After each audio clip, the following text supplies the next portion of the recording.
Buenos días, damos inicio a este último taller en la sesión de la mañana con el mismo ritmo y con la misma entusiasmo y la misma sandunga de cómo lo cerramos antes de la merienda. Este panel va a estar dedicado a, igual, seguimos con el mismo tema de las memorias del cuerpo y del afecto, repertorio como repertorio y archivo del Caribe. Para eso tenemos a dos panelistas. Tenemos a Claudia Lora, que viene directamente desde México para estar compartiendo con nosotros su tema relacionado con los repertorios en movimiento, el documental y transmisión matrilineal en danzas afrodisíacas, afrodiaspóricas, disculpen. También. Es que cuando estábamos teniendo el previo comentario acerca de lo que vas a hablar, ella me decía, es que ustedes son muy afrodisíacos desde la visión que tienen desde el exterior. Y yo le digo, bueno, lo somos, pero a la vez no. Podemos decir que sí. Bueno, repetimos, repertorios de movimiento, documental y transmisión matrilineal en danzas afrodiaspóricas con la proyección de dos documentales, la muestra de rumberas, el Guaguancó del 2020 y Por encima del miedo, coraje del 2016. Y también tenemos con nosotros a Yaima Santana, quien va a estar compartiendo. Primeramente va a estar compartiendo un panel que va a estar relacionado con el Caribe y la marca Conga, conciencias y herencias dancísticas en Cuba y Guadalupe, y va a estar luego dando algunas muestras del resultado del taller Corporalidades y Tradición en el Caribe, en el cual ayer nos hizo movernos a muchos de nosotros, aunque algunos tuviéramos dos pies izquierdos. Entonces le doy la palabra, para no extenderme tanto, a Claudia Lora, quien es antropóloga de la danza, audiovisual y gestora cultural, etnóloga, con maestría en estudios latinoamericanos en la UNAM y doctorado en memoria social. Investiga las danzas afrodiaspóricas en América Latina y actualmente se encuentra trabajando con la danza de los diablos en la Costa Chica en México. Muchas gracias, Nuris. Bueno, para mí me emociona mucho presentar estos trabajos, o parte de mi trabajo aquí en Casa de las Américas, este lugar que, bueno, le he tomado mucho cariño, ya es la tercera vez que vengo a diferentes coloquios y pues muy agradecida con Camila por toda la organización, por animarme también a presentar los dos videos, porque en un principio iba a presentar solo uno, y también por la organización, a todos los que hacen posible este coloquio, que la verdad es una organización impecable y sobre todo con mucho cariño, ¿no? Y mucho compromiso, la verdad. Bueno, yo voy a hablar de dos documentales, un documental realizado en Brasil y otro documental realizado en Cuba. Uno es sobre la rumba, el otro es sobre la samba de roda, que es un tipo específico de samba. Hay varios tipos de samba en Brasil, eso es algo que no se sabe mucho. Y la samba de roda sucede en el Recóncavo Bahiano, que es una parte que está muy cerca de Salvador Bahía. Y bueno, es donde yo hice mi doctorado. Yo hice mi investigación de doctorado en esta región entre el año 2011 y 2016. Entonces, bueno, estos trabajos audiovisuales se enmarcan en este periodo, ¿no? En que realicé mi tesis doctoral en memoria social e investigué el tema de la transmisión de la memoria en la samba de roda, en el Recóncavo Bahiano, donde la intención inicial fue profundizar en las danzas hechas en círculo, en roda. Quienes estuvieron ayer en la clase Yaima explicó un poco sobre las danzas circulares, ¿no? Este espacio circular donde se baila, y en Brasil hay muchas de estas danzas. Me encontré cuando llegué con una infinidad de danzas y bueno, yo escogí la samba de roda, ¿no? Y bueno, estas danzas hechas en círculo o roda como espacio de transmisión de la memoria, principalmente me interesó la transmisión femenina en un momento en que se vivía un proceso de políticas públicas muy interesante, el de la patrimonialización, ¿no? En ese momento que yo llegué, todas las danzas afrobrasileñas estaban siendo patrimonializadas y estaban viviendo un proceso de salvaguarda de las danzas, ¿no? Sobre todo las que estaban en peligro, se consideraban en peligro de extinción. Y entonces, bueno, estas danzas pasaron a formar parte del patrimonio nacional o del patrimonio internacional, en el caso de la samba de roda, y quien impulsó esta política específicamente de la danza de roda fue Gilberto Gil, que es muy conocido, que fue secretario de Cultura en esa época, y bueno, él es de Bahía, entonces él tuvo mucho que ver en este proceso también. Bueno, en este contexto decidí investigar 3 grupos de samba infantil que fueron concebidos desde el primer momento de la patrimonialización, o sea, era parte de lo que los sambaderos y sambaderas consideraban que se tenía que hacer para que la samba, o el samba, que en portugués es masculino, tuviera continuidad, ¿no? O sea, se perpetuara, pasara de generación en generación. Y entonces ellos pensaron en hacer estos grupos de samba de niños, de samba mirim, se dice allá, ¿no? Y la idea era que la samba no muriera. No sé si ustedes conocen una canción, una samba muy famosa que se llama No deixe o samba morrer, no dejen que el samba muera. Entonces, bueno, esa, tú sí la conoces. Entonces, bueno, esa era una frase que yo escuchaba repetidas veces, ¿no? por mestres y mestras de samba. Viví en casa de una de estas mestras. A las mestras, o sea, esta catalogación de mestre o mestra, en Brasil significa maestra o maestro y tiene que ver con la idea de que ellos son articuladores que promueven el flujo de saberes, y es un reconocimiento que también se le ha dado últimamente, ¿no? En los últimos años son personas generalmente las de más edad, que tienen mucho conocimiento, y yo viví en casa de una de ellas, que es Yelita, la que van a conocer ahorita en el video. Y bueno, como a mitad de ese proceso de investigación, creo que fue 2014, yo vine a Cuba pues a descansar con unas amigas, queríamos, ¿no? La idea era venir a vacacionar, y yo estaba en ese proceso de investigación en Brasil y le dije a una de mis amigas, oye, ¿por qué no le damos continuidad a lo que yo estoy haciendo en Brasil? Investigamos la rumba, a ver si aparecen mujeres que estén perpetuando también la rumba, seguramente van a aparecer, o bueno, vamos a ver qué pasa. Y entonces fue muy emocionante, como caído del cielo, porque el primer día que llegamos a Trinidad, preguntamos por una maestra de rumba y llegó la maestra con su mamá y con su hija. Entonces ahí ya estaba el documental. Les preguntamos a ellas si querían que las grabáramos, si les interesaba, y nos dijeron que sí, y entonces bueno, así fue un poco como sucedió esto. Quería hablar un poquito de la metodología que utilizo y que utilicé como parte del acercamiento metodológico para ambas investigaciones. Se realizó lo que después nombramos una colega y yo, que también trabaja danzas, cuerpo participante, ¿no? En antropología se habla mucho de la observación participante, y nosotras decimos que no solo se observa, sino se entiende y se conoce con todo el cuerpo, ¿no?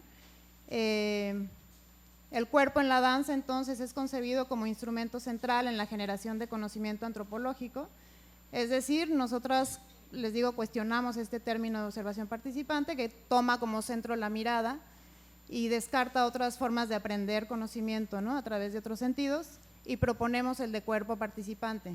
Entonces, bueno, yo en este caso, para estos documentales, por medio del baile, viví la experiencia etnográfica como un aprendizaje sensorial en el que el cuerpo entero se involucra y nos hace compartir espacios físicos y simbólicos.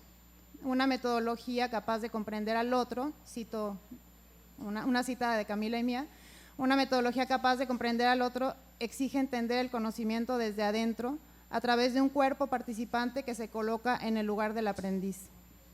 Entonces, bueno, el interés primordial era comprender el proceso de aprendizaje, las formas a través de las cuales se constituye la memoria corporal, modelada por la colectividad en las prácticas de la vida cotidiana y en el espacio de enseñanza y aprendizaje. El resultado, bueno, fue referente a la transmisión de la memoria.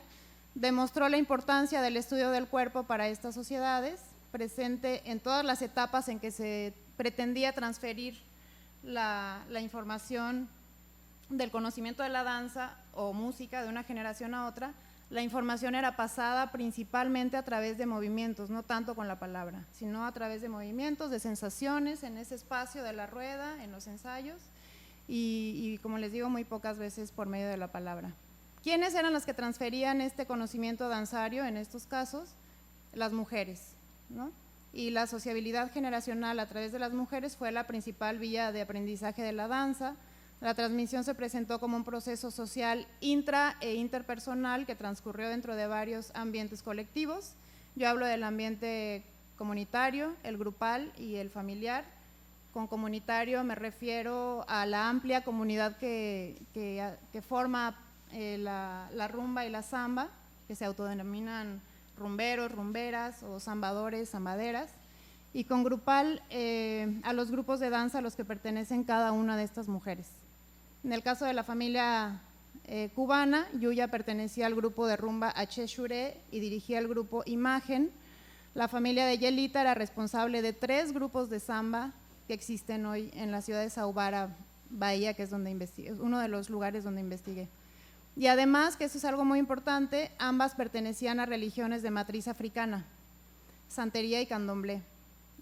Entonces, en este sentido, el terreiro o la casa de santo y la casa familiar aparecen como lugares privilegiados para la transmisión de la memoria corporal. Eran estos lugares donde sucedía la transmisión de la samba y de la rumba, donde la participación de la figura femenina pues resalta.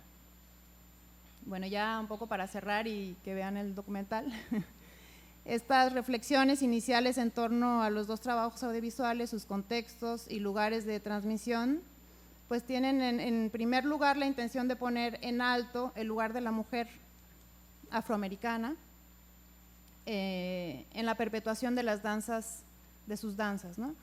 Este estudio demuestra que la rumba y la samba han sido formas de resiliencia y perpetuación de las memorias femeninas.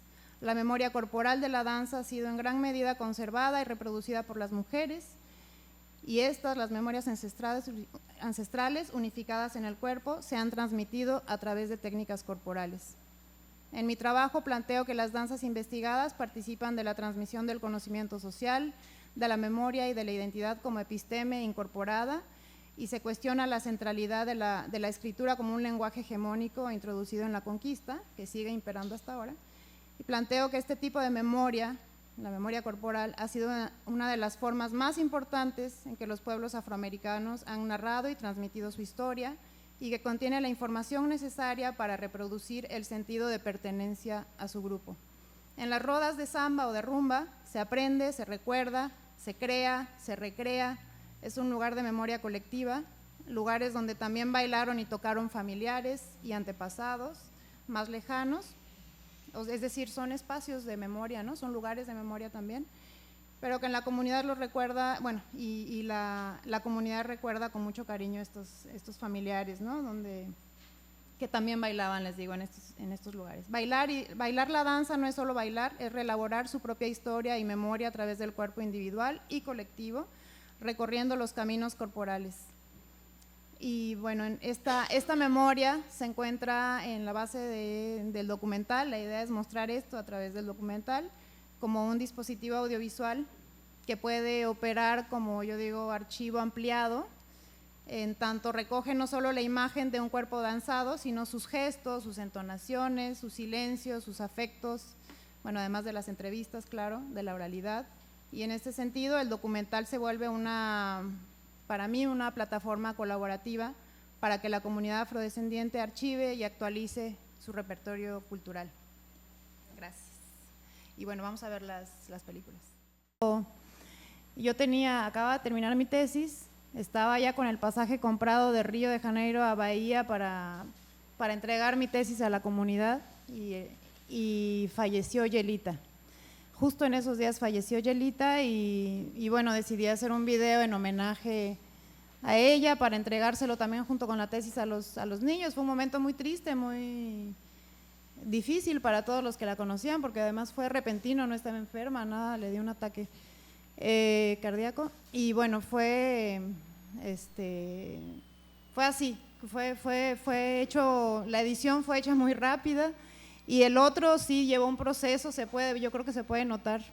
Llevó un proceso muy largo de edición, buscamos todos los documentales, los dos documentales son independientes, entonces el segundo pedimos ayuda a amigos para que nos ayudaran a corregir el color, para que nos ayudaran a corregir el sonido, para que nos ayudaran a traducir, y entonces bueno, pero los dos fueron hechos con mucho cariño y mucho compromiso y respeto. Les quería contar que ahora la niña, Emma, es bailarina, está estudiando danza, o sea, va a ser bailarina igual que su mamá, igual que su abuela. Iban a venir, pero no pudieron venir a estar con nosotros. Bueno, no sé si… Bueno, no, agradecemos a Claudia, y las preguntas o los comentarios que tengamos los vamos a dejar en los minuticos finales para que Yaima pueda presentar lo que nos quiere compartir. Entonces, Yaima Santana es especialista en folclore, danzario cubano, es la primera bailarina, coreógrafa y profesora de la compañía de danza Rosario Cárdenas y profesora auxiliar de la Facultad de Danzas de la Universidad de las Artes, el ISA.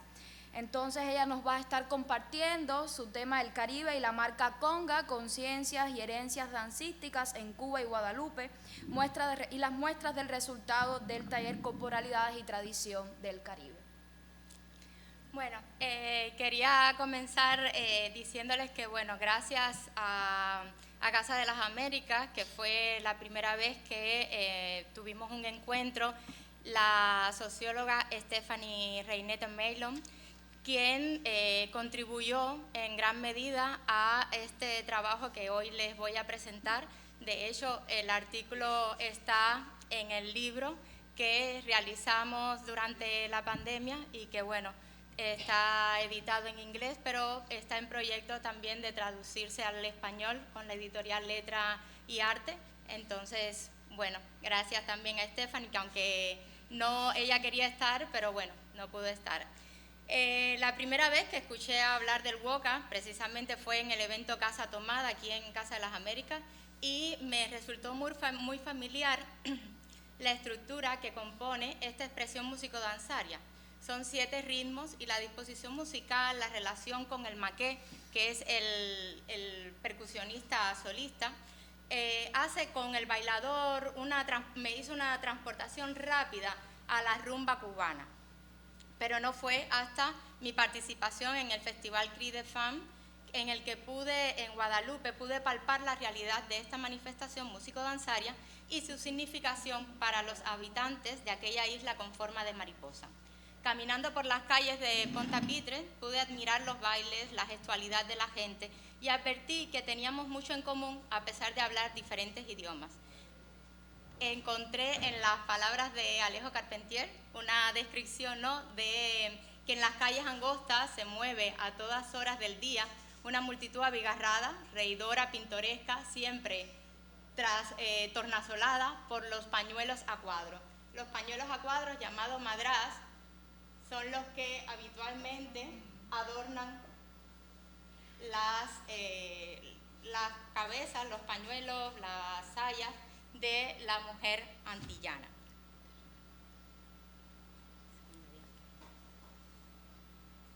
Entonces me dispuse a interpretar el woka como un hecho danzario guadalupeño y a relacionarlo con algunas danzas afrocubanas. A través de las tradiciones danzarias afrodescendientes pude observar que había cierta afiliación étnica, civilizacional entre los caribeños en general. De la marca conga, la influencia africana es uno de los elementos más visibles en nuestros bailes.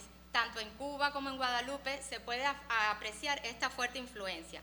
El término Congo no solo se utilizó para identificar a las personas esclavizadas que venían del área bantú, sino que en todos aquellos que embarcaron por el puerto situado en la desembocadura del río Congo, se le denominaban Congo automáticamente, independientemente, generalmente partían de toda esta estructura lingüística bantú y de esta forma en el Nuevo Mundo se multiplica la cantidad de africanos traídos con el calificativo de Congo, independientemente de su procedencia real. Muchos pertenecían a diferentes grupos tribales y tenían diferentes dialectos y costumbres. A nivel religioso, sus cultos eran de carácter mágico animista y distan mucho de los complejos fundamentos mitológicos que ostentaban las etnias Lukumi y Arara. Del sincretismo cubano y guadalupeño, algunas prácticas religiosas de origen africano se conservan en Cuba hasta nuestros días y, por supuesto, están acompañados de las músicas y sus danzas. En Cuba tenemos las danzas rituales que se presentan hoy en Cuba. Tenemos por práctica religiosa y grupo étnico la regla de Ocha o llamada santería, que es procedente del imperio de la región occidental del África subsahariana, los Yoruba, cercanos a la desembocadura del río Níger. Por supuesto, en esta regla de Ocha, las deidades llamadas orishas están situadas como en un panteón. Tenemos orishas mayores, orishas menores, y los que habitualmente se representan están los orishas como Changó, Yemayá, Ochun, Obatalá, Eleguá, Ogún, Ochosi, entre otros. Cada orisha en sus bailes identifica la motivación o el elemento que representan. Cada orisha tiene toques específicos y la mayoría de los movimientos se concentran en el plexo solar. Es decir, no puedo estar sin bailar. Es decir, la mayoría de los pasos en la religión yoruba se concentran. Este sería la base, hay un muelleo, hay un vaivén del plexo solar y según el orisha y el elemento que representa, los hombros van haciendo, los brazos van haciendo las acciones, ya sea Ogún, que corta, que realiza el trabajo en el campo, ya sea el Eguá, que abre y cierra los caminos, ya sea Yemayá, que representa el vaivén de las olas. Entonces cada uno, pero siempre está la mayoría del movimiento nace del plexo solar. Bien, sin embargo,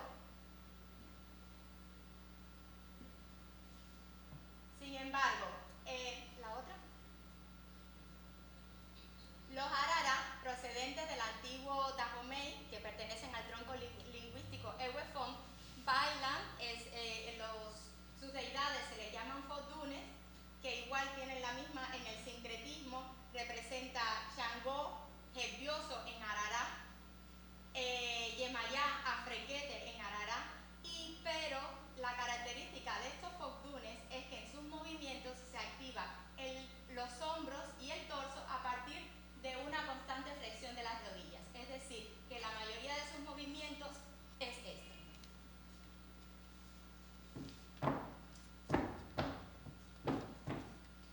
Si es Afrequete, Yemayá. Si es Afra, que representa el Eguá, abre y cierra los caminos también. Generalmente los arará bailan con este muelleo. Tenemos otro.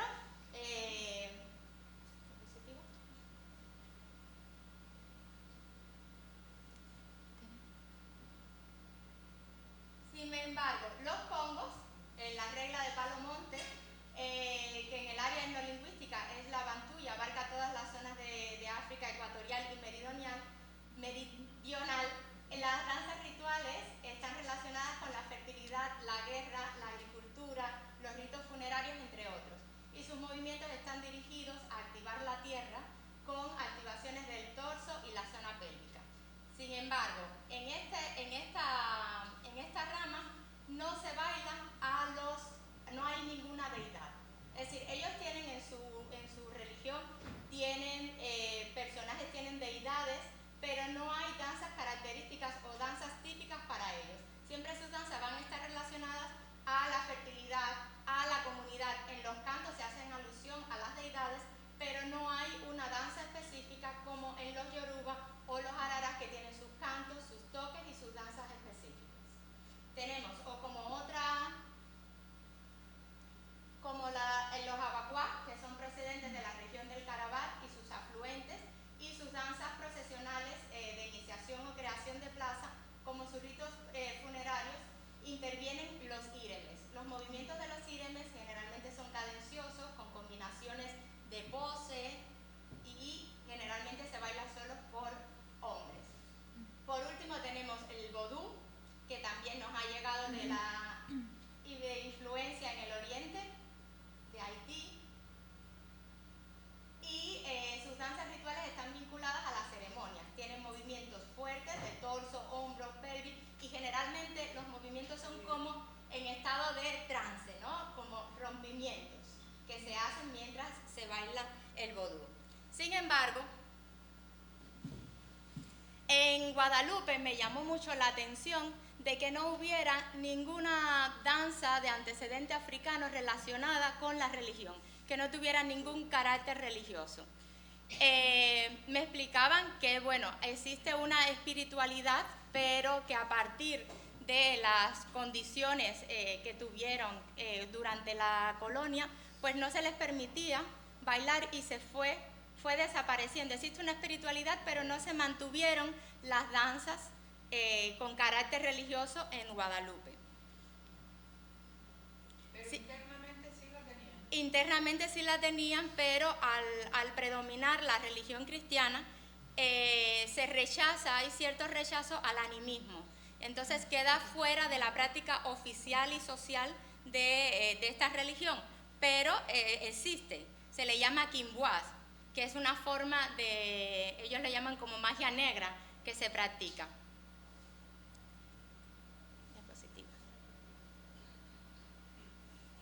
En el 2018 pude participar en La Pietón, es una zona peatonal en el que bailan, se reúnen para bailar el woka, y a medida que transcurrían los cantos y los toques, pude ver cómo entraban los bailadores unos a unos para demostrar sus habilidades danzarias.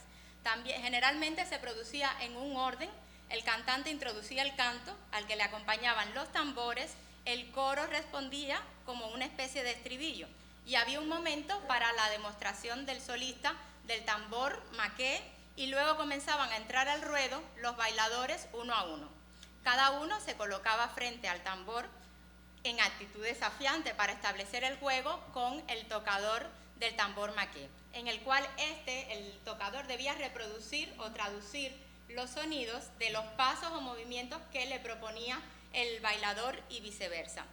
Una de las reglas inviolables en este baile, según me explicaron ellos mismos, es la reprise, en la que el bailador hace una marcada transición rítmica entre cada secuencia de pasos que va improvisando, y así indica, junto con el maqué, que hay un cambio de secuencia. Luego lo verán en el video. En el momento de la reprise es también cuando se debe realizar el cambio de un bailador a otro, que debe entrar a hacer su demostración danzaria en el centro o ruedo, que allá le denominan la wom. Ahí siempre la danza circular. A través de mi observación participante, pude comprobar que el baile de woka se basa en el principio de la improvisación y comienza con una inspiración que continúa estimulándose por claves, impulsos personales, atmósferas, y se va transitando. En el esquema del woka, ellos tienen 7 ritmos y cada ritmo es un sentimiento. El kalaya simboliza, por ejemplo, el luto y el dolor, y sus cantos narran las historias de amor, nostalgias, lamentos, desamores. Generalmente las interpretaciones simbolizan las dificultades, el dolor a la pérdida, y siempre es como un baile pesado, independientemente siempre como que van bailando pesado, con las manos en la cabeza, van marcando, pero es un baile más cadencioso. Tenemos en el siguiente ritmo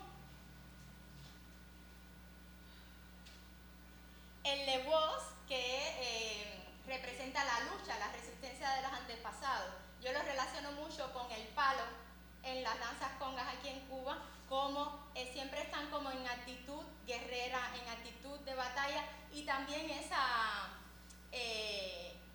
retroceso, ¿no?, de escenificar a los cimarrones, a nuestros antepasados antepasados que se resistieron al sistema de esclavitud. Tenemos entre otros ritmos el payambel, que es el trabajo de corte de la caña, y es un ritmo como de 3 tiempos, que marca entre el vaivén de un barco, de los barcos negreros, o el vaivén también de la caña cuando se corta, ¿ya? O cuando está a favor del viento. Seguimos.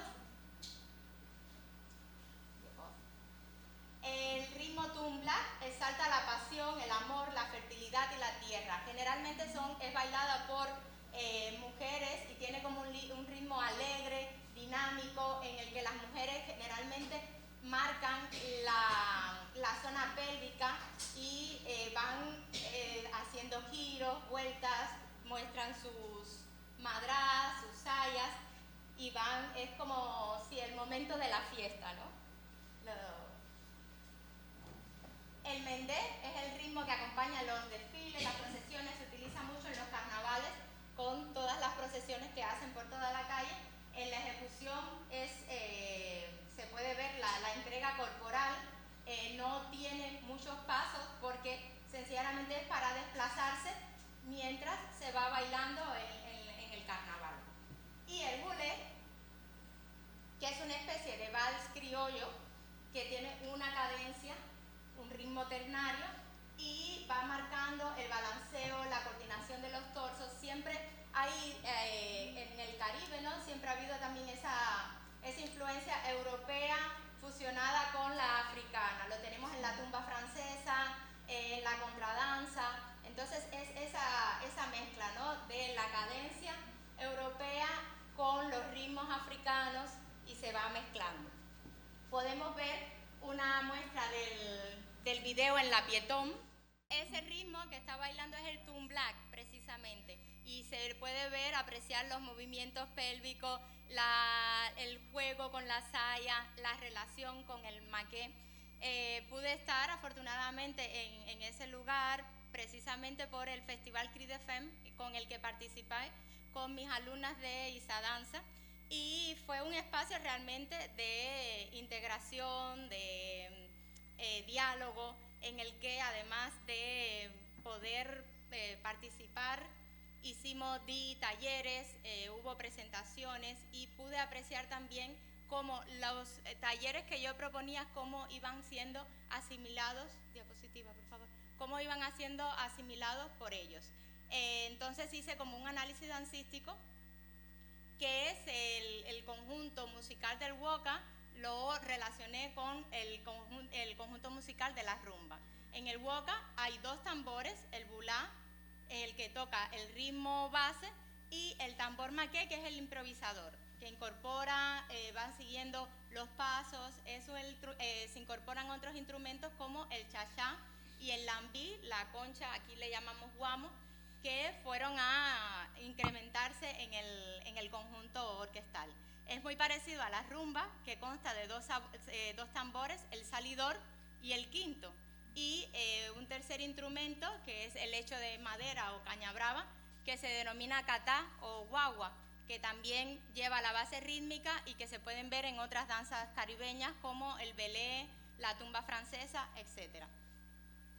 Las influencias congas y sus motivaciones en Cuba tienen gran connotación en las danzas ritual y festiva de la regla de Palo Monte, y la energía, la fuerza es para despertar los espíritus, las fuerzas naturales que están en la tierra, por eso se golpea la tierra. Sin embargo, en el Woka los sentimientos los bailadores expresan sus sentimientos, que recordando las épocas de los esclavos, ellos se reunían para bailar, cantar, proyectaban sus emociones, y todo esto se da en un marco rural, en las soirées le Woz, que es como la noche de bailar a la luz de la luna, precisamente, también. Generalmente los bailadores, tanto en la Columbia como en el Woka, se improvisa, los bailadores esquivan, saltan, hacen fintas, extienden los brazos, el torso se pone en posición desafiante, se golpea el suelo, y en ambos estilos danzarios se crea ese juego interactivo con el quinto, con el maqué, para subrayar las habilidades y el diálogo con el tambor. En el Festival Cri de Fem, en el que participé, ahí hay como muestra de ello, pues ahí pude observar con talleres cómo los participantes asimilaban esa información danzaria que yo les daba y cómo había cierta retroalimentación, ellos proponían, y se iba viendo cómo cogían la información que yo les daba y cómo las procesaban en su cuerpo. Era como algo familiar, no les estaba diciendo nada nuevo, independientemente del idioma, de las etnias, no les estaba diciendo nada nuevo. Ellos seguían ese movimiento, el ritmo les salía orgánico prácticamente, y fue con intercambios que pude descubrir que tenían también una técnica desarrollada, una técnica moderna relacionada con el woka. Y entonces había también a nivel escénico un trabajo de dicha manifestación. Las relaciones danzarias, como ya les dije, entre el palo con el woz, el makuta con el tumblak, las caderas, la utilización de la pelvis, las piernas, los brazos, esa energía se manifiestan tanto en Cuba como en Guadalupe. ¿Sigue? Y quiero terminar con concluyendo, ¿no?, con una pregunta, ¿no? ¿Qué somos? ¿Cómo vivimos según nuestra historia? Es decir, mientras yo pude alcanzar ese nivel de observación conociendo cómo se mueve, cómo es la danza cubana, y a través de mis conocimientos pude analizar la danza de Guadalupe. Pude ver, se mueven, utilizan más la pelvis. No, entonces esto procede de la etnia bantú y no de la yoruba o no de la arará.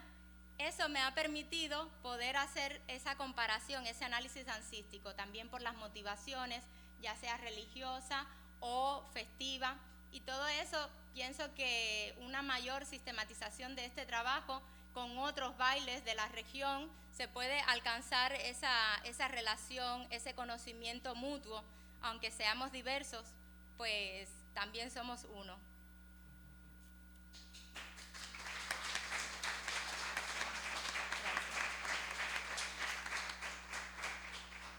Yaima, si nos pudieras compartir un poco tu experiencia, bueno, y más o menos compartir también desde el trabajo con el grupo, cómo fue, cómo transcurrió el taller y cómo se pudo observar esto, sí. Pues precisamente, estos talleres, además de cómo se mueve el caribeño y cómo recibe la información que yo le doy, lo voy haciendo en diferentes ámbitos. Lo hice en Guadalupe, aquí también ayer tuvo lugar, y la verdad es que era como estar en casa, ¿no? Como muévanse para acá, mueva el ritmo, todo el mundo participación, y yo creo que esa necesidad de expresarnos con movimientos, de dejarse llevar, de esa energía, de sociabilizar esa energía que nosotros tenemos o que nos caracteriza, es algo que inherente a la gestualidad del caribeño. Creo que los que participaron pueden también dar testimonio de ello. ¿Nos firmaron ayer? ¿Sí? Sí, tenemos algunas filmaciones y fotos, después las podemos ir compartiendo y también viéndolas en las redes sociales. Entonces, abrimos a... ¿Querías comentar algo más? Había una que recuerdo lo que me dijo Camila del concepto de Biggie D. Y realmente, bueno, el Biggie D en el woka es el desequilibrio, es la actitud de estar en desequilibrio todo el tiempo. Les decía ayer el proverbio de Le Biggie D pa' mueton be, que el Biggie D no me va a dejar caer. Y es precisamente un concepto que defiende Elena Blue, la coreógrafa y una personalidad en la danza en Guadalupe, y es que generalmente el caribeño por sí solo somos biguidanzantes, es decir, siempre estamos en desequilibrio por nuestra capacidad de adaptación en el entorno en el que estemos, y esa forma de bailar, de movernos, de expresarnos, ese derrochar energía nos caracteriza como Bikí danzantes también. Bueno, agradecemos a Claudia y a Yaima por compartirnos su experiencia, pero abrimos al público, tenemos unos minuticos solamente para